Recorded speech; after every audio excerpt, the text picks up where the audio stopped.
3월 9일 방송을 시작하겠습니다. XRP의 가격이 시장 대비해서 찔끔 올라가고 있어요. 시장은 하락과 지지부진한 흐름을 이어가고 있는데 XRP만 찔끔 상승하였다. 소송에 대한 기대감이 반영되고 있을까요? 조금은 더 지켜봐야 되겠죠. 결과물이 잘 나와야 물량을 소화하고 본격적인 상승에 나올 수가 있겠죠. 자, 그 전에 단기적인 건 중기적인 건 흔들림 있고 변동성이 확대될 수 있겠지만 장기적인 흐름은 정해져 있다. 100% 정해져 있다. 제가 언급을 드렸잖아요. 자, 그 연장선에서 제롬 파월 연준 의장이 실시간 지불 매우 빠른 시일 내에 실시한다. 정말 중요한 말을 하고 있고요. 자, 커뮤니티는 중요한 말이 아닙니다. 연준 의장이 뭐라고 언급을 했는지, 그 부분을 어떻게 필터링할 수 있는지가, 그래서 본인 것으로 이해하고 그래서 투자를 계속해 나갈 수 있는지가 투자의 본질입니다.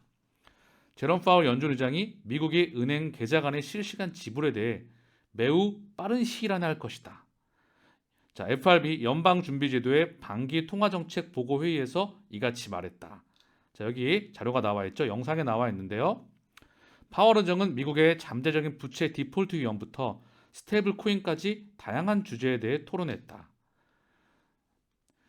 중앙은행 디지털 통화와 연준의 은행 간 빠른 결제 시스템에 대한 질문을 받고 연준이 할 일은 대형 은행뿐만 아니라 미국의 모든 은행이 고객에게 즉시 사용 가능한 자금을 실시간으로 지급할 수 있도록 하는 것이다. 매우 빨리 할 것이다. 즉 페드나우 시스템입니다. 이 부분을 언급하고 있고요. CBDC의 전격 사용 도입에 앞서서 페드나우 서비스가 사용되는 그 부분이라는 거죠. 즉 CBDC가 다가올 준비가 지금 계속 되어가고 있다. 연준의 빠른 결제 시스템 서비스 출시 목표는 5월에서 7월이라는 사실이 이날 회의에서 확인되었다. 자, 지금 방식은 메시징 방식이잖아요. 여기에서 실시간 자산의 가치가 이동하게 되는 그 가운데 과정에 있다. 그래서 페드나우가 도입된다. 파월은 이 시스템이 디지털 자산 산업이 전통 금융에 대해 가지고 있는 장점을 빼앗을 것이라고 설명했다. 자, 이 인프라에 누가 있죠? 자, 2021년 2월 2일 이미 2년이 더 된 이야기입니다. 리플의 파트너이죠. 볼란테. 리플의 클라이언트 볼란테 테크놀로지가 페드 리저브의 페드나우 지불 파일럿에 합류하였다. 자, 페드나우 볼란테 홈페이지인데 미국 페드나우 즉시 결제. 페드나우 당사 클라우드 또는 귀사의 클라우드를 통한 종단 간 즉시 결제를 처리한다. 자, 이미 답안지는 나와 있고요. 이 볼란테 리플에 대한 파트너십에 되어 있는 그런 혈관에 대한 부분입니다. 자, 리플에서 사용을 해서 볼란테가 현재 은행 간 처리되고 있는 그런 부분을 언급하고 있는데요. 페드나우에서 이 결제 시스템이 5월에서 7월 달에 도입된다. CBDC 사용하기 전에 과정에 있다. 이 CBDC 사용에 대한 전략적, 단계적으로 계속해서 밟아 나가고 있다. 답안지는 정해져 있다. 자, 그리고 파월 의장은 미국 규제가 적절히 마련되면 디지털 자산의 성장이 가능하다. 자, 규제, 법안이 마련되면 이쪽으로 자금을 쏴서 여기를 확장시키겠다라는 의미입니다. 2023년도가 규제의 원년이죠. 리플과 SEC에 대한 소송. 자, 그 부분이 정말 중요하다고 제롬 파월 연준 의장이 다시 한번 언급하고 있습니다. 법안이 마련이 돼야 금융기관들이 전 세계 자산운용사와 그런 금융기관들이 돈을 쏜다. 미친 듯이. 주식과 채권과 부동산에 쌓았던 자금을 자, 여기로 자금을 쏠지 아니면 코인 시장으로 자금을 쏠지 그거는 본인이 판단해야 된다는 거죠. 저는 코인 시장으로 들어올 확률이 거의 확정적이다. 그러려고 이걸 하고 있다 생각을 합니다. 자, 그리고 정말 중요한 이슈가 나왔는데요. 그레이스케일 CEO 마이클 수넨샤인이죠. 비트코인 현물 ETF 소송 3분기 내에 판결을 전망한다. 3분기라고 하면 7, 8, 9죠. 지금은 3월이죠. 자, 그러면 이 가운데 4, 5, 6 리플과 SEC의 소송이 이 안에 나올 것으로 예상이 됩니다. 자, 그러면 소송에 대한 마무리, 비트코인 현물 ETF 승인, 자, 그리고 매크로 이슈들과 맞물려서 2023년 방향성이 정해지겠죠. 제가 기술적 반등의 가속화 구간이다. 떨어지면 매입으로 대응하면 된다. 그리고 일부 현금화의 시기가 다가온다. 왜? 2023년 말 또는 2024년도에 경기 침체가 이미 확실시된다. 그렇기 때문에 이 과정과 맞물려서 현물 시스템, 즉 실물 경제 시스템이 파괴가 되고 다른 시스템을 혈관을 까는 준비를 하고 있는 겁니다. 금융기관이 돈을 쏘고 싶어도 쏠 수가 없는 상황이죠. 그렇죠? 자, 그래서 또 그 연장선에서 그레이스케일 임원, 최고 법률 책임자 크레이크 살름이 승소시에 SEC와의 승소시에서 SEC가 반려했던 타 기업 현물 ETF도 승인 가능성이 높아진다. 법원이 그레이스케일에 유리한 판결을 내린다면 그레이스케일의 GBTC는 물론 SEC가 승인하지 않는 다른 기업의 현물 ETF도 승인을 받게 될 수도 있다. 우리는 이것이 올바른 행동이라고 생각한다. 자, 그러면 비트코인 현물 ETF가 승인이 되고 타 기업들의 ETF 승인이 됩니다. 자, 그쵸? 그러면 여기서 엄청난 인류의 새로운 역사가 나온다는 거죠. 드디어 금융기관과 먼저 법적인 명확한 규제에 대한 방향성이 정해지고요. 금융기관이 드디어 자금을 쏠 수 있는 기반이 마련되는 겁니다. 미국을 기준점으로 해서 전 세계가 나아갈 수가 있겠죠. 자, 그리고 중요한 건 경기가 빠그러지면 다시 한번 통화정책과 재정정책을 실시하게 되면서 자금들이 일로 쏠 수 있는 기반이 마련되는 것입니다. 자, 참고사항으로 언급을 드리면요. 비트코인 현물 ETF는요. 비트코인 한 개만 남습니다.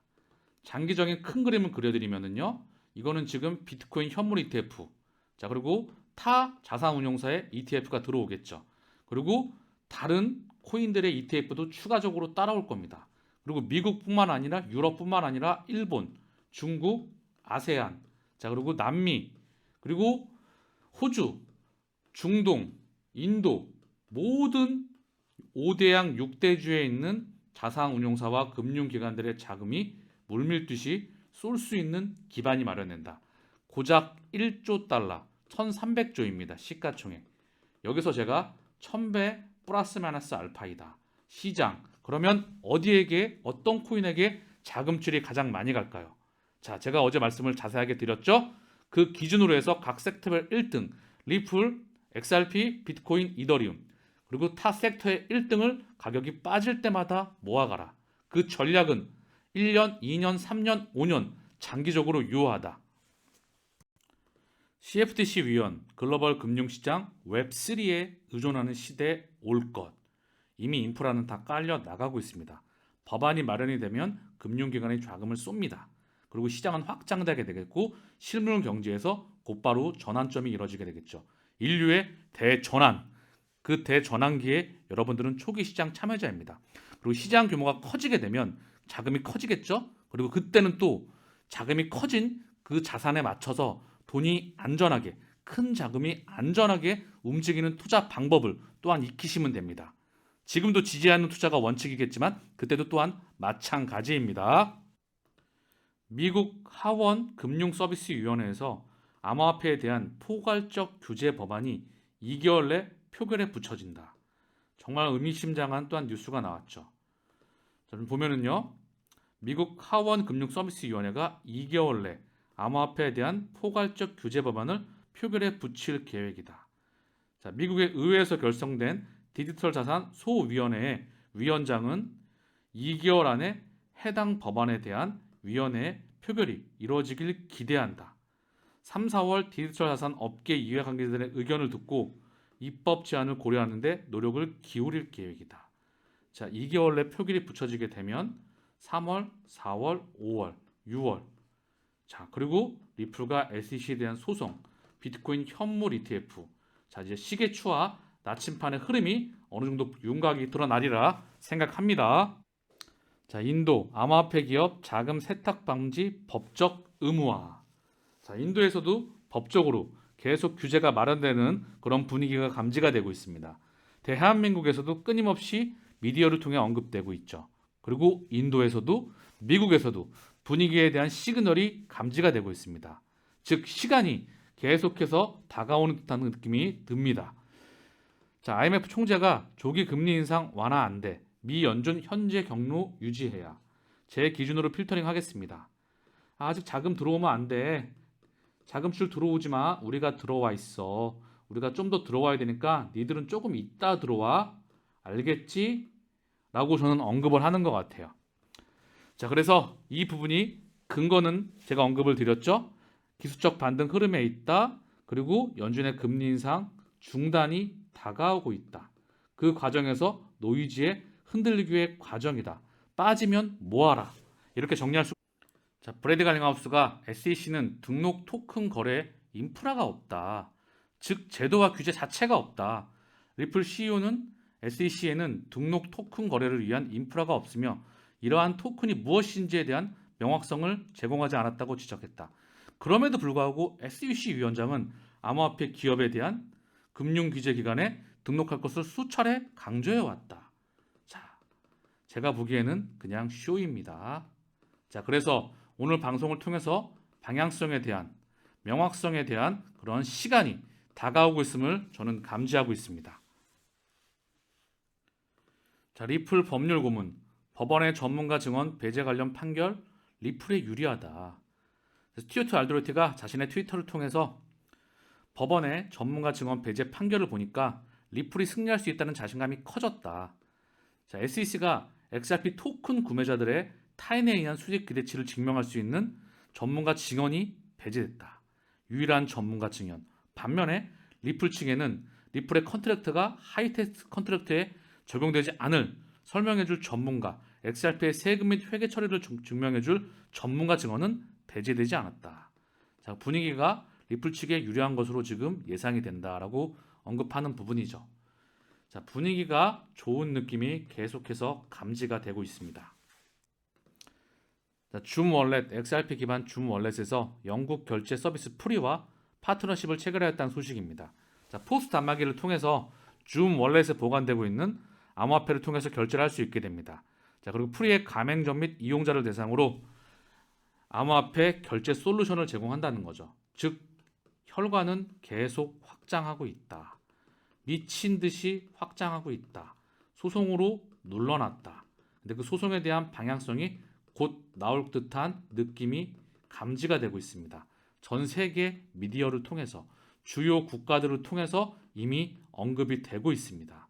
자, 그리고 비트코인 현물 ETF가 789 오늘 확인했던 부분이죠. 자, 그러면 456 얼마 남지 않았습니다.